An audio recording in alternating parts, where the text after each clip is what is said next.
Hello students, तो 12th physics chapter magnetic effect of current and magnetism का next lecture. और इससे पिछले लेक्चर में हमने पढ़ा था डायपोल मूवमेंट क्या होता है करंट कैरिंग वायर की वजह से और इलेक्ट्रॉन की वजह से। ठीक है, तो वहाँ पर एक कंसेप्ट हमने क्लियर किया था और इसका नेक्स्ट जो कंसेप्ट था वो है हमारा एक बहुत ही इम्पोर्टेंट टॉपिक्स था अभी तक और आगे भी है। ठीक है, केवल आपका इस ईयर एकेडमिक में नहीं है, बाकी सभी में तो है, अभी कॉम्पिटिटिव में सभी में आएगा और आगे भी वो आएगा। तो हम उस टॉपिक को भी यहाँ कंप्लीट करते हैं और वो एक बहुत ही इंपॉर्टेंट टॉपिक है जिसका नाम होता है साइक्लोट्रॉन। ठीक है, और हर बार साइक्लोट्रॉन से क्वेश्चंस अवश्य आता था आपके एकेडमिक में 12th बोर्ड में, लेकिन इस बार वो कोविड-19 की वजह से कुछ टॉपिक हटाए हैं तो वहाँ वो साइक्लोट्रॉन हटाया गया है, लेकिन कॉम्पिटिटिव वगैरह और अदर एग्जाम में वो कहीं नहीं हटाया गया है, तो वहीं रहना है और आगे आने नेक्स्ट एग्जाम जो भी आएंगे उसमें भी वो आएगा। तो हम यहाँ पर उस टॉपिक को क्लियर कर लेते हैं साइक्लोट्रॉन। ठीक है, इंपॉर्टेंट टॉपिक है जैसे हम बोलते हैं। तो इम्पोर्टेंट साइक्लोट्रॉन है क्या रियलिटी में? तो साइक्लोट्रॉन एक मशीन है। ठीक है, तो मशीन क्या है कि हमें एक चार्ज पार्टिकल्स होते हैं, तो चार्ज पार्टिकल्स को हमें एक स्थान से दूसरे स्थान भेजना है स्ट्राइक, तो एक्सीलरेट करना पड़ेगा, बहुत ज़्यादा एक्सीलरेट करना है। यानी सपोज करो कि हमें किसी एक मैटर है, मैटर के अंदर हमें किसी आयन को प्लेस करना है, तो हमें क्या करना पड़ेगा, उस आयन को बहुत ही ज़्यादा एक्सीलरेट करना पड़ेगा ताकि वो स्पीड से जाए और उस मैटर के अंदर बैठ जाए। ठीक है, रेडियो एक्टिविटी को भी इस बार नहीं है देखा, अगर रेडियो एक्टिविटी का भी हमें स्टडी करनी है तो इसी के बेस पर कर सकते हैं कि हमें बहुत ज़्यादा चार्ज पार्टिकल्स लेने होंगे, एक्सीलरेट करना होगा और उन्हें से टकराना होगा, तो इसलिए इस मशीन की रिक्वायरमेंट्स हो गई थी। ठीक है, तो इसका नाम है साइक्लोट्रॉन। ठीक है, जैसा कि आप जानते हो साइक्लोट्रॉन, तो ये है क्या रियलिटी में? ये एक मशीन है। ठीक है, क्लियर, एक मशीन है। It is a machine to accelerate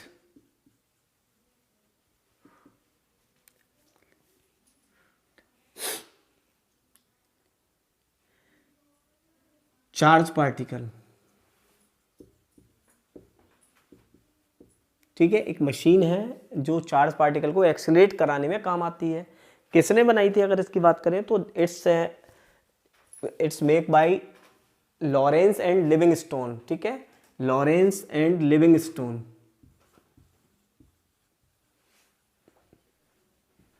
Lawrence and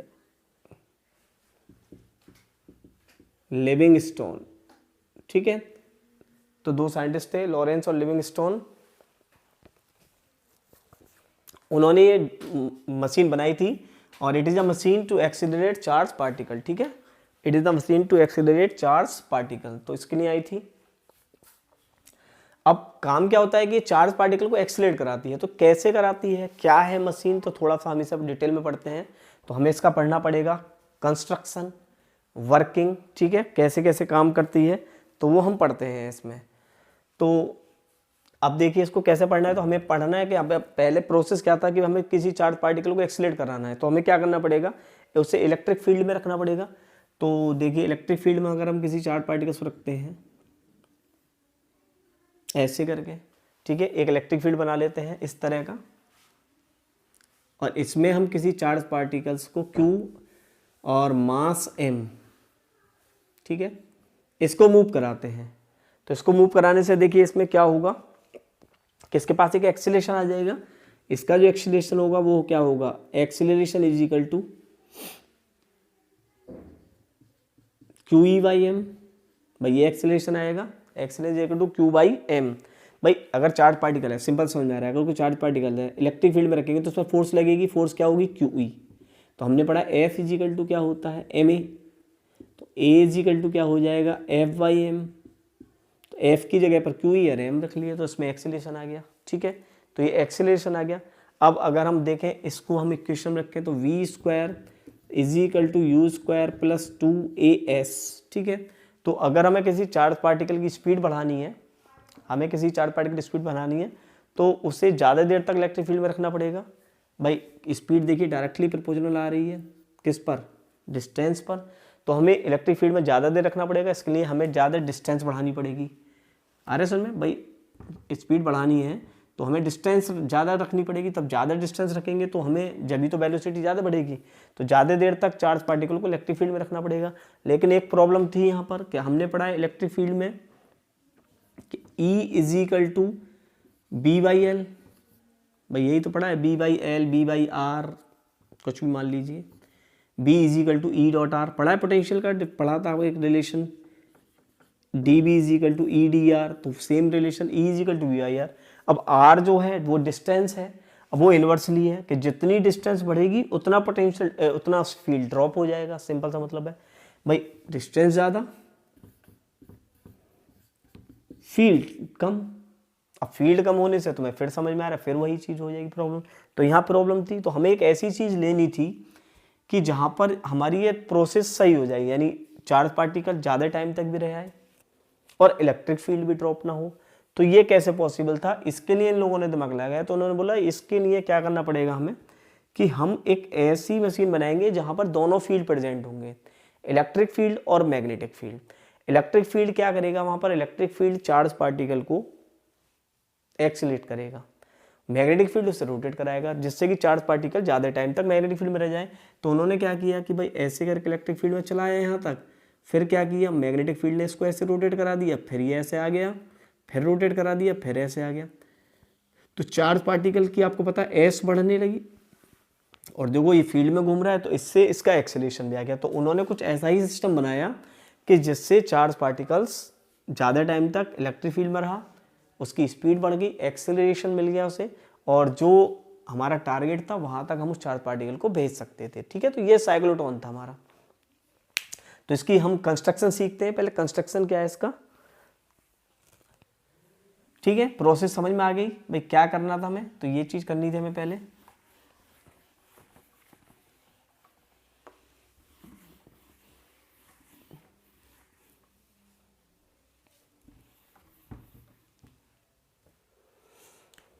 तो ठीक है, इन्होंने क्या करा, इन्होंने दो होलोडीज लिए, ठीक है, दो मेटेलिक ऐसे करके डी शेप के दो मेटेलिक कंटेनर बना लिए जिन्होंने, ठीक है, डी शेप के दो मेटेलिक कंटेनर।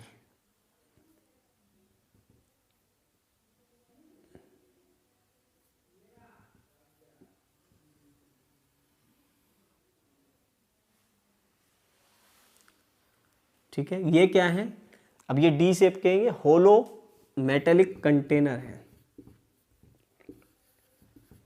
होलो मेटेलिक, ठीक है, होलो मेटेलिक कंटेनर, ठीक है, कंटेनर होलो है। अब क्या किया, इसके इस एंड पर हमने एक एसी सोर्स का एक ऑसिलेटर लगा दिया, ठीक है, ऑसिलेटर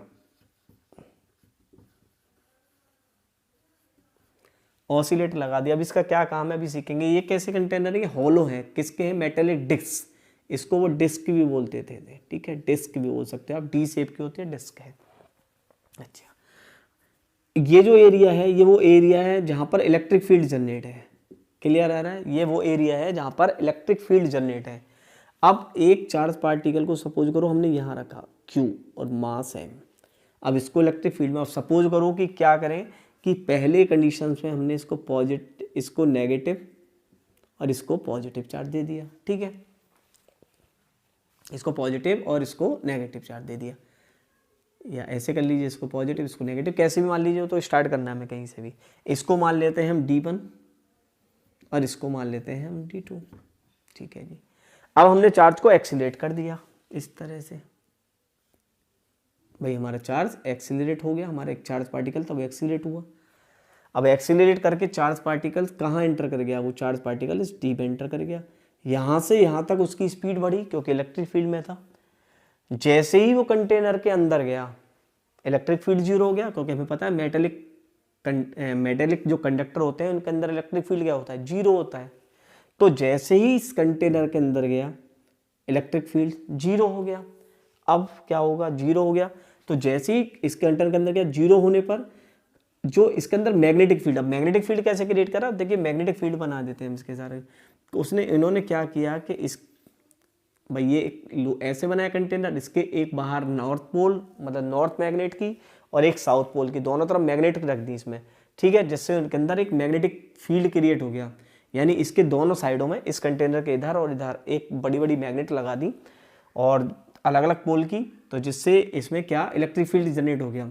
तो सपोज करो उन्होंने अब ऐसे करंट फ्लो कराया तो इधर डायरेक्शन होगी, तो सपोज करो ये मैग्नेटिक फील्ड की डायरेक्शन ले लीजिए, किसी भी डायरेक्शन में बना सकते हैं हम इसे। This is the magnetic field direction.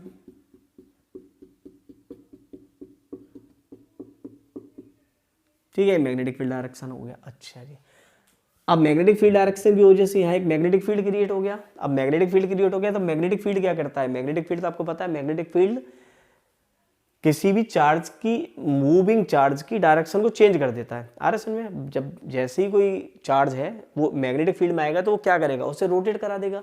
तो ऐसे ही काम यहाँ पर हुआ, जैसे ही इसमें गया मैग्नेटिक फील्ड अपना काम शुरू कर दिया और इसको ऐसे रोटेट करा दिया। अब रोटेट कराकर जैसे ही, अब ये रोटेट हुआ तो ये बाहर आया वापस, जैसे ही ये बाहर आया, इस ऑसिलेटर का काम था फ्रीक्वेंसी को चेंज करना। ठीक है, फ्रीक्वेंसी चेंज होती है, एसी है ये।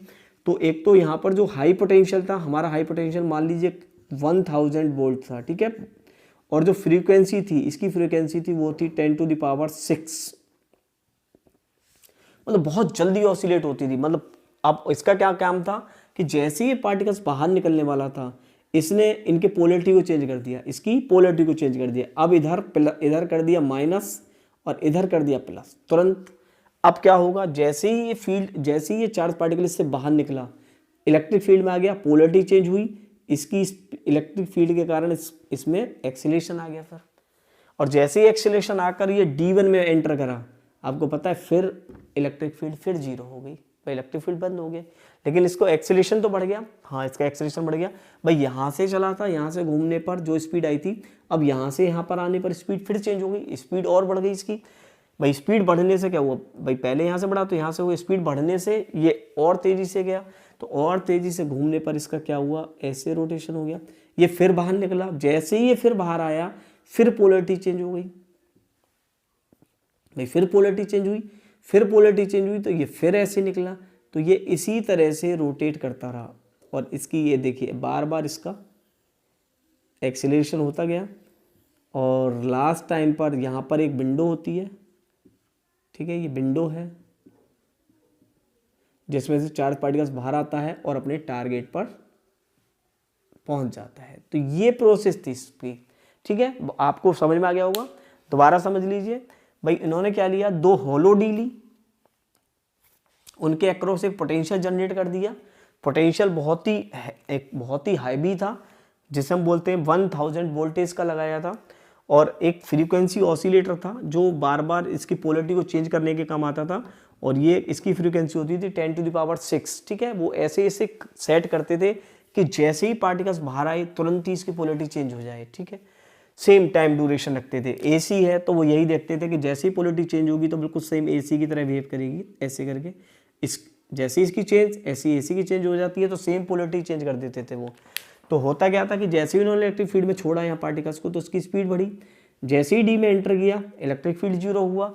इलेक्ट्रिक फील्ड में 0 होती है, मैग्नेटिक फील्ड ने अपना काम करना शुरू कर दिया। मैग्नेटिक फील्ड क्या करता है, उसको रोटेट करा देता है, डायरेक्शन चेंज कराता है। तो मैग्नेटिक फील्ड ने उसकी डायरेक्शन को चेंज कराई। डायरेक्शन चेंज करने के बाद जैसे ही पार्टिकल्स बाहर आया, तभी पोलरिटी चेंज हो गई। पोलरिटी चेंज होने से क्या हुआ, इलेक्ट्रिक फील्ड जनरेट हुआ फिर, और उसकी एक्सीलरेशन आया, उसमें स्पीड बढ़ गई। स्पीड बढ़ने से फिर वो अंदर पहुंच गया, फिर एस डी में पहुंचा, फिर इलेक्ट्रिक फील्ड 0 हुआ। अब वो थोड़ा घूम कर आ गया। अब जैसे ही फिर बाहर आया, फिर उसकी स्पीड बढ़ी। तो इस प्रकार से कंटिन्यूस एक्सीलरेशन आता गया, और जैसे जैसे एक्सीलरेशन आता गया, और यही हमारा वर्क था कि किसी भी चार्ज पार्टिकल को एक्सीलरेशन देना था, ठीक है। तो आपको कंसेप्ट समझ में आ गया होगा इसका, बिल्कुल। तो इसमें हम, अगर आप चाहें तो वर्किंग क्या है, तो वर्किंग आप लिख सकते हैं, ठीक है। वर्किंग में क्या करना होता है कि वर्किंग में हम एक चार्ज पार्टिकल 2 डी लेते हैं, 2 डीज, हॉलो, मेटेलिक, ठीक है, place in a strong magnetic field,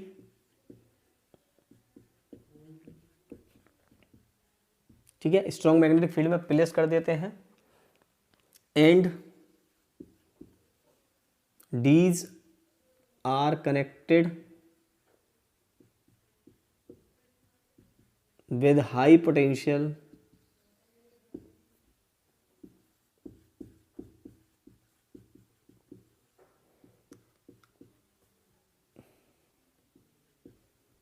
and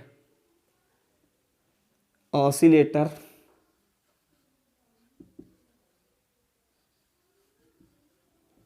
of frequency 10⁶, ठीक है, इतनी फ्रीक्वेंसी का ऑसिलेटर होता है, इससे कनेक्ट कर देते हैं। होता क्या है इसमें कि a charge particle place gap of D's, ठीक है, एक डीज के गैप में यहां पर इसमें चार्ज पार्टिकल वो रखते हैं जिसका चार्ज है Q, मास m,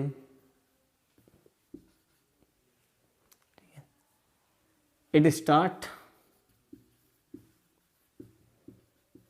मूव्स D2, पहले D2 की तरफ गया क्योंकि पहले पोलरिटी में D2 को नेगेटिव दिया और इसको पॉजिटिव दिया, and enter D2, now electric field is 0, किसके कारण, मेटेलिक कंडक्टर है, ठीक है, मेटेलिक कंडक्टर में इलेक्ट्रिक फील्ड 0 होता है, and particle rotate by effect of magnetic field,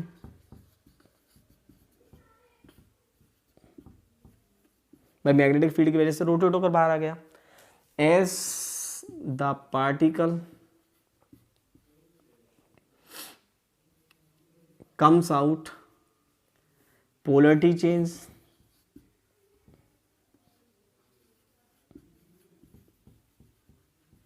polarity change हो जाती है, and particle enter D1 with more speed, ठीक है, मोर स्पीड से एंटर करता है, and make a sharp and more round, अब इसका मोर राउंड लगाना पड़ेगा उसे, this process continue to accelerate charge particle, ठीक है, तो सिंपल से आपको समझ आ गया होगा भाई ये प्रोसेस चलती रहती है और चार्ज पार्टिकल एक्सीलरेट होता रहता है, और लास्ट टाइम पे ये घूमता घूमता बाहर यहाँ आ जाएगा, यहाँ पर एक विंडो होती है और ये जस्ट आउट टारगेट से बाहर निकल जाता है, ठीक है, जहाँ टारगेट होता है इसे वहाँ पहुँचा देते हैं। तो ये इसकी प्रोसेस थी, तो एक मशीन थी केवल सिंपल, और पॉजिटिवली चार्ज पार्टिकल को एक्सीलरेट करने के काम आती थी। तो आपको समझ में आ गया क्या कंस्ट्रक्शन है, क्या वर्किंग है, कैसे वर्क करती है ये। तो ये था हमारा साइक्लोट्रॉन का, और इसी में अब हमसे पूछ लेता है आगे कि भाई इसकी रेडियस, इसकी काइनेटिक एनर्जी क्या होगी, ठीक है, तो वो भी हम, इसका टाइम पीरियड्स क्या होगा, तो उसके बारे में कभी कभी न्यूमेरिकल्स आ जाते हैं तो उनको और सोल्व कर लेते हैं। तो ये प्रोसेस थी, आगे इसको हम सोल्व कर लेते हैं रेडियस वगैरह के साथ।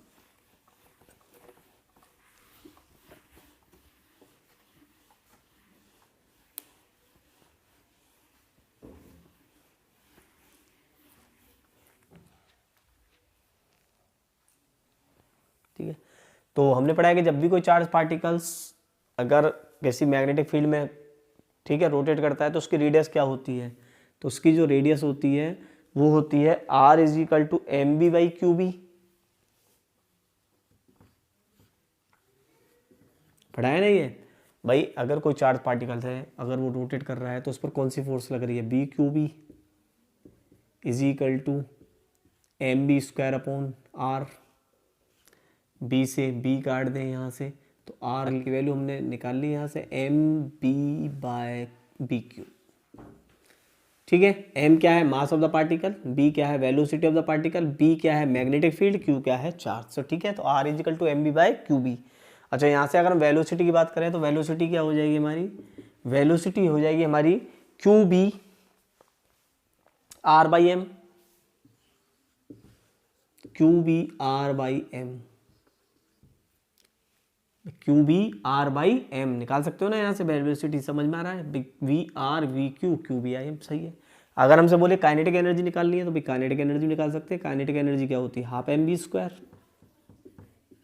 तो हाफ एम और वी का स्क्वायर कर ले, Q square V square R square upon M square, एक पावर कैंसिल कर दें तो काइनेटिक एनर्जी आ गई हमारी half Q square V square R square by M. ठीक है, तो देखिए हमारे जो फॉर्मूले न्यूमेरिकल्स आते हैं तो हमसे रेडियस पूछ सकता है,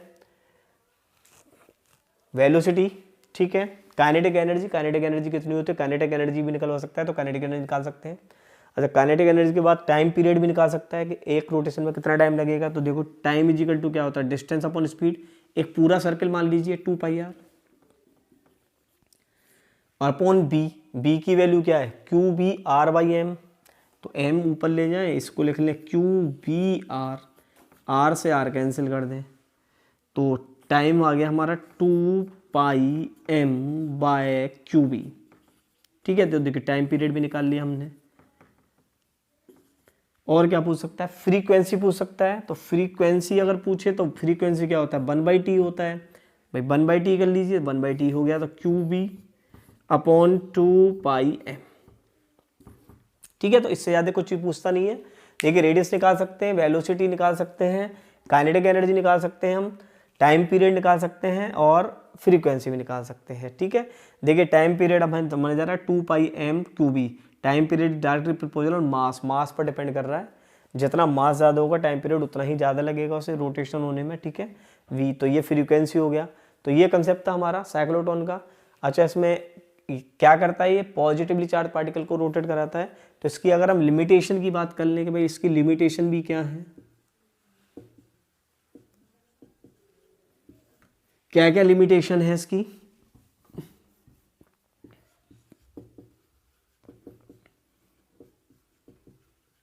तो लिमिटेशन में एक तो ये पॉजिटिवली चार्ज पार्टिकल, ठीक है, तो ये रियलिटी में चार्ज पार्टिकल को एक्सीलरेट कराता है, तो एक तो ये चार्ज पार्टिकल को एक्सीलरेट करा सकता है। ठीक है, तो ये अनचार्ज पार्टिकल को एक्सीलरेट नहीं करा सकता, तो it can not accelerate अनचार्ज particle. ठीक है, ये अनचार्ज पार्टिकल को एक्सीलरेट नहीं करा सकता, जैसे न्यूट्रॉन वगैरह को ये अल्फा, प्रोटॉन, ठीक है, इनको पार्टिकल को एक्सीलरेट करा पाता है ये।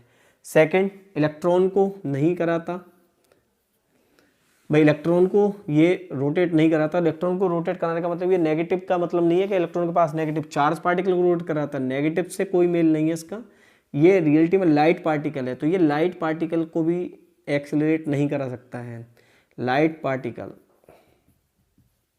ठीक है, light particle can not be accelerate by it, यानी इसके द्वारा लाइट पार्टिकल भी हम एक्सीलरेट नहीं करा सकते, क्योंकि हमें पता है कि m is equal to M not 1 minus V square upon C square. जैसे जैसे स्पीड बढ़ती है पार्टिकल का मास चेंज होता है, तो ये लाइट पार्टिकल को एक्सीलरेट नहीं करा सकता है। तीसरा जो उसका लिमिट है वो ये है कि किसी भी पार्टिकल को एक लिमिट तक एक्सीलरेट करा सकता है। ठीक है, मतलब लिमिट पर डिपेंड करता है कि कितनी उसकी एक्सीलरेट करा सकता है। ठीक है, उससे ज़्यादा एक्सीलरेट नहीं करा सकता। तो इसकी 2-3 लिमिटेशन हमें याद रखनी है कि किसको ये एक्सीलरेट करा सकता है, किनको एक्सीलरेट नहीं करा सकता। ठीक है, तो एक छोटा सा कंसेप्ट था हमारा, आपको कंस्ट्रक्शन याद रखना है, वर्किंग याद रखनी है। ठीक है, आपको ये वैल्यूज याद रखनी है, तो सिंपल है, जो आपको समझ में आ गई होंगी। मैंने बहुत छोटे कंसेप्ट में समझाने की कोशिश की है, डिटेल से ज़्यादा नहीं बताया आपको, और ये क्लियर हो गया होगा। अगर कोई प्रॉब्लम है तो हमें कमेंट करें, लाइक कर दें, चैनल को सब्सक्राइब करें और पढ़ते रहें, ठीक है, स्टडी के साथ। तो root of study. Okay, all the best.